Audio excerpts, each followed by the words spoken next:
Les spécialistes du développement de l'enfant reconnaissent aujourd'hui l'importance de veiller très tôt au développement moteur et à la pratique régulière d'activités physiques diversifiées, deux éléments cruciaux au développement de l'enfant. Des chercheurs ont en effet démontré qu'un enfant qui, très tôt, acquiert des habiletés physiques et motrices a plus de chances de maintenir, à l'adolescence et à l'âge adulte, un MVPA, un mode de vie physiquement actif. Un mode de vie où l'activité physique est appréciée, valorisée, intégrée à son quotidien et qui contribue à sa santé physique et à son bien-être psychologique, améliore sa condition physique, ses habiletés cognitives et ses compétences sociales, en plus de favoriser sa réussite éducative. Cela suppose un contexte qui donne à l'enfant le goût de bouger et une diversité d'occasions de passer à l'action. D'où l'importance de la concertation entre les acteurs clés de ces milieux de vie, famille, école, services de garde, camps de vacances et de la communauté, services de santé, organisation de sport et de loisirs, milieu municipal et communautaire. Cet effort collectif comporte des exigences. Dès la petite enfance, il faut agir tôt, favoriser la pratique d'activités diversifiées, limiter le temps passé devant un écran et favoriser l'acquisition graduelle de l'autonomie. La communauté a aussi un rôle à jouer. Il faut modifier certaines normes sociales et convaincre les personnes et les organismes concernés de travailler ensemble.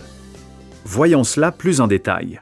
En développant très tôt ses habiletés motrices, l'enfant pourra maîtriser toutes sortes d'activités physiques, sportives et rythmiques.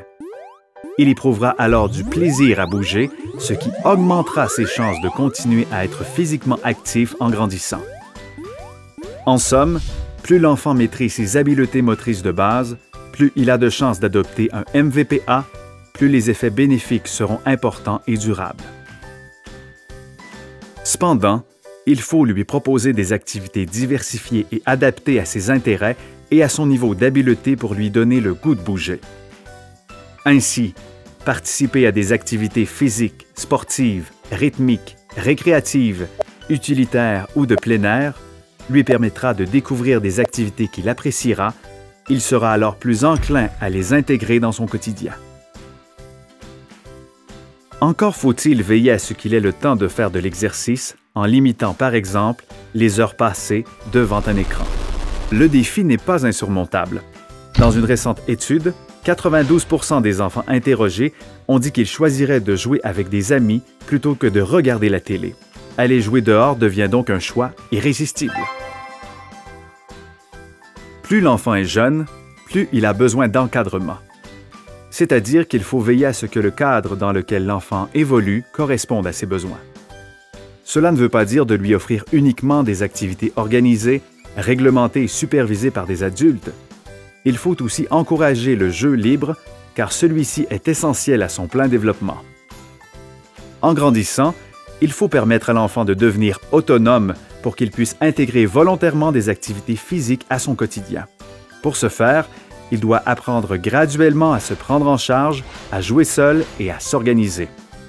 Lui demander son avis sur le choix de ses activités physiques et sportives et en tenir compte s'avère une solution gagnante. Ainsi, il pourra déterminer et affirmer ses goûts. L'adoption et le maintien d'un MVPA doivent aussi passer par le changement de certaines normes sociales.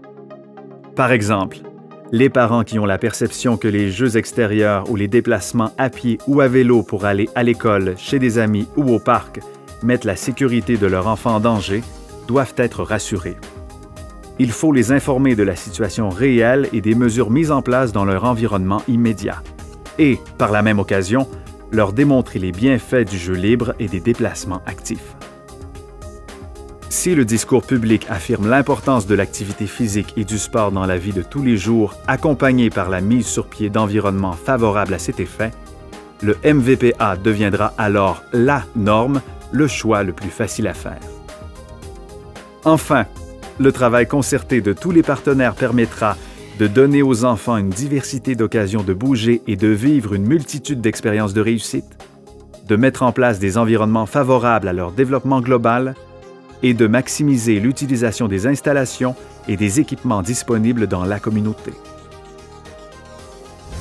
Ce qu'il faut retenir, c'est que les enfants qui très tôt développent leurs habiletés motrices de base et qui sont initiés à une variété de sports et d'activités physiques ont plus de chances de conserver un mode de vie physiquement actif à l'adolescence et à l'âge adulte.